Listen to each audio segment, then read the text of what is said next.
States, nations of the world, now is your last chance. You either unite with the wills of your people and stand against genocide by sanctioning and cutting all ties with Israel, or you stand against the wishes of the masses and you face the consequences. On Monday, Saudi Arabia and France began their two-day conference at United Nations headquarters to discuss post-war Gaza plans as well as a two-state solution. This comes after longtime allies of Israel, France, and the UK announced their plans to recognize Palestine as a state this coming September. Notably, Israel and the US did not attend the conference. Protesters are here outside of UNHQ demanding sanctions on Israel as well as to lift the siege on Gaza. Excuse my language, it's total bullshit.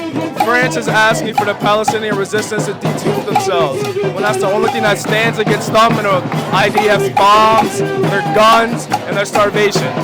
I'm here today to stand up to injustice and to stand up to the senseless slaughter going on in Palestine, backed by the world's governments everywhere, from the west to the east, even to the Arabic countries that claim to be their allies. And what are your demands of the U.S. government and the UN? My demands of the U.S. and the UN are complete divestment and sanctions of Israel.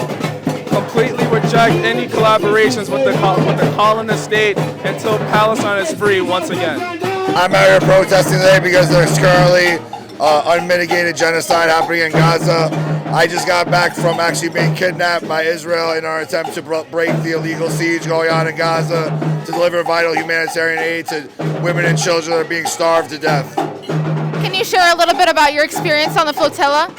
It was quite a journey to get there. You know, everyone was very dedicated. We were prepared for what could happen.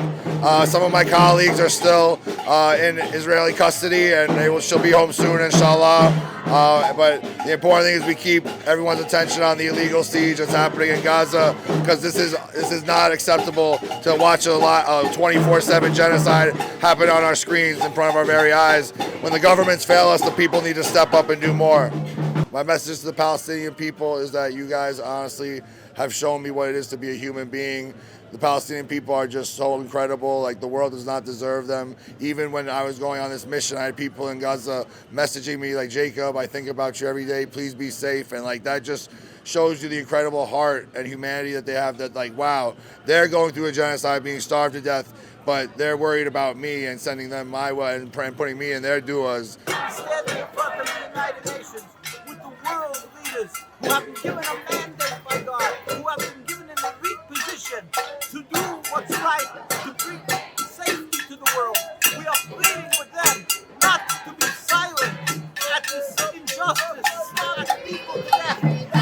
They're doing it in the name of God, of religion, and it's criminal, satanic actions that are being perpetrated by this Israel. That is not Israel, it's not Jewish. I always carry around the blue documents. I show the pictures of the creation of the state. Ben Gurion, whose cohorts in 1948